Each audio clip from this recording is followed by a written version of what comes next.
রাসূল করিম সাল্লাল্লাহু আলাইহি ওয়াসাল্লাম সহিহ মুসলিম শরীফের 2482 নম্বর একটি হাদিস, রাসূল করিম সাল্লাল্লাহু আলাইহি ওয়াসাল্লাম একজন আনসারী সাহাবীর বাড়িতে গেলেন।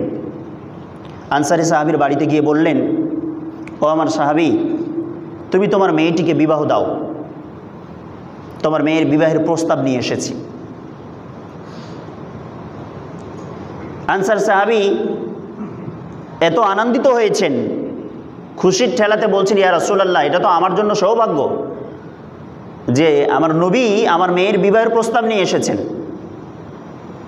আমার কারোর সাথে কোনো পরামর্শ প্রয়োজন নেই, আমি আমার মেয়ের বিয়ে দিতে প্রস্তুত, এক কথায় রাজি, কখন আপনি বলবেন ব্যবস্থা করতে পারেন। রাসূল করিম সাল্লাল্লাহু আলাইহি ওয়াসাল্লাম বুঝতে পেরেছেন যে সাহাবী আমার সাথেই মনে হয় তার মেয়ের বিবাহের কথা বুঝেছেন। রাসূল করিম সাল্লাল্লাহু আলাইহি ওয়াসাল্লাম বললেন যে, ও আমার সাহাবী, আমার সাথে তোমার মেয়ের বিবাহের কথা আমি বলি নাই, অন্য একজন সাহাবী। তো আনসার সাহাবী জিজ্ঞেস করছেন, কার সাথে? রাসূল করিম সাল্লাল্লাহু আলাইহি ওয়াসাল্লাম বলছেন, তার নাম হচ্ছেন জুবাইরিন। তো এই জুলাইবিব রাদিয়াল্লাহু তাআলা আনহুর বিবাহের প্রস্তাব তোমার মেয়ের সাথে নিয়ে এসেছি। আনসার সাহাবী বলছেন, তার মনটা খারাপ হয়ে গেছেন, বলছেন, ইয়া রাসূলুল্লাহ, মেয়ে তো আমার একা নয়, আমার স্ত্রীরও অংশ, আমার স্ত্রীকে জানাই, তার কাছ থেকে একটা পরামর্শ, একটা মত নিয়ে আসি। ভিতরে প্রবেশ করেছেন, স্ত্রীর কাছে বলেছেন। স্ত্রী একইভাবে খুশি হয়েছিলেন না জেনে। পরবর্তীতে যখন জানলো যে জুলাইবিবের সাথে বিবাহের কথা বলা হচ্ছে, জুলাইবিব রাদিয়াল্লাহু তাআলা আনহু ছিলেন একটু আমোদ প্রমোদ একটু সাহাবী, যিনি মানুষের সাথে হাসি ঠাট্টা রং তামাশা একটু মেতে থাকতেন, খুব হাসি ঠাট্টাই হাস্য উজ্জ্বল একজন ব্যক্তি ছিলেন। তো আনসার সাহাবীর স্ত্রী বললেন যে, না, এটা অসম্ভব, জুলাইবিবের সাথে আমার মেয়ের বিয়ে কোনোদিনই আমি দিতে পারবো না, আমি এটা অপছন্দ করছি। পাশের রুম থেকে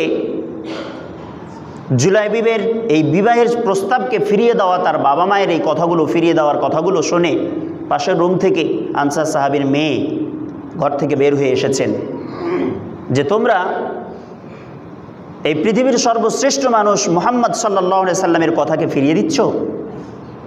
তোমরা কি একটাবার চিন্তা করছো যে নবী আমার বিবাহের প্রস্তাব নিয়ে এসেছেন, নিশ্চিত আমি গ্যারান্টি দিতে পারি যে এই প্রস্তাবের ভিতরেই আমার জন্য আল্লাহ তাআলার কল্যাণ নিহিত রয়েছে। সুবহানাল্লাহ। আব্বা আম্মা, আপনারা চিন্তা মুক্ত থাকেন, চিন্তার কোনো কারণ নাই। রাসূল করিম সাল্লাল্লাহু আলাইহি সাল্লামের প্রস্তাবকে ফিরায়েন না, আল্লাহ রাসূলকে খুশি করেন, ওনাকে গিয়ে বলেন, আমি বিবাহের প্রস্তুত, আমি রাজি আছি। আনসার সাহাবী এসে রাসূল করিম সাল্লাল্লাহু আলাইহি সাল্লামকে বললেন, আপনি বিবাহের সময় দিনক্ষণ নির্ধারণ করুন। দিনক্ষণ নির্ধারিত হলো, বিবাহ দিয়ে দিলেন। কিছুদিন পরেই রাসূল করিম সাল্লাল্লাহু আলাইহি সাল্লাম জিহাদের ময়দানে গেছেন, যুদ্ধ শেষে বিজয় অর্জন করেছেন। বিজয় শেষে তিনি সাহাবা আজমাইনদেরকে বলছেন যে, কতজন ফিরে এসেছে এবং কতজন শহীদ হয়েছে তোমরা লাশগুলো দেখো, দেখে রিপোর্ট করো। রিপোর্ট করার পরে বলছেন, আরও ভালো করে খোঁজো, আর কেউ কোথাও লুকিয়ে আছে কিনা, বা কোথাও মরে পড়ে আছে কিনা, শহীদ হয়েছে কিনা। সাহাবা আজমাইনরা বলছেন, ইয়া রাসূলুল্লাহ, আমরা খুব ভালো করে খুঁজেছি। রাসূল সাল্লাল্লাহু আলাইহি ওয়াসাল্লাম বলছেন যে, না, আমি তো একজন সাহাবী জুলাইবিবকে আমি দেখছি না। সুবহানাল্লাহ। জুলাইবিবকে দেখো, তোমরা খুঁজে বের করো। পরে তন্ন তন্ন করে খুঁজে দেখা গেল শত্রুপক্ষের 7 জনকে হত্যা করে সে নিজেও শহীদ হয়ে একটা জায়গায়, একটা কোণাতে পড়ে আছেন। রাসূল করিম সাল্লাল্লাহু আলাইহি ওয়াসাল্লামের কাছে লাশ নিয়ে আসা হলো। আল্লাহ রাসূল সাল্লাল্লাহু আলাইহি ওয়াসাল্লাম লাশকে নিজের কাঁধে করে, হযরত জুলাইবিব রাদিয়াল্লাহু তাআলা আনহুর লাশকে নিজের কাঁধে করে কবর পর্যন্ত নিয়ে গেলেন এবং নিজেই তিনি শোয়ালেন এবং কবরস্থ করলেন। সুবহানাল্লাহ। মুসলিম শরীফের 2482 নম্বর হাদিস। চিন্তা করেন, এই সাহাবী জুলাইবিবের স্ত্রী আনসারী ওই সাহাবীর মেয়ের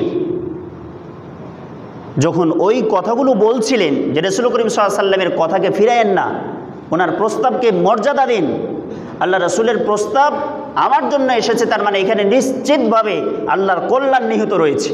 সাহাবা আজমাইনরা, অন্যান্য সাহাবা আজমাইনরা বলেন যে আনসারে যত সাহাবী আছেন, পুরুষ সাহাবী এবং মহিলা সাহাবী, সবার থেকে মর্যাদা হলো জুলাইবিব রাদিয়াল্লাহু তাআলা আনহুর পরিবার, তার স্ত্রী। যে কিনা রাসূল করিম সাল্লাল্লাহু আলাইহি ওয়াসাল্লামের কথার মর্যাদা রক্ষা করেছিলেন, প্রস্তাবের মর্যাদা দিয়েছিলেন। সেই সময়তেই আল্লাহ রাব্বুল আলামিন কোরআন কারীমের এই আয়াতটি নাজিল করেছিলেন, সূরা আহজাবের 36 নম্বর আয়াত, ওমা কানা লিল মুমিনি ওয়ালা মুমিনা ইযা কাদাল্লাহু ওয়া রাসূলুহু আমরান আন ইয়াকুনা লাহুমুল খিয়ার। যখন তোমাদের জন্য আল্লাহর পক্ষ থেকে, রাসূলের পক্ষ থেকে কোনো নির্দেশনা আসবে, সেটা তোমরা পালন করবেই করবে।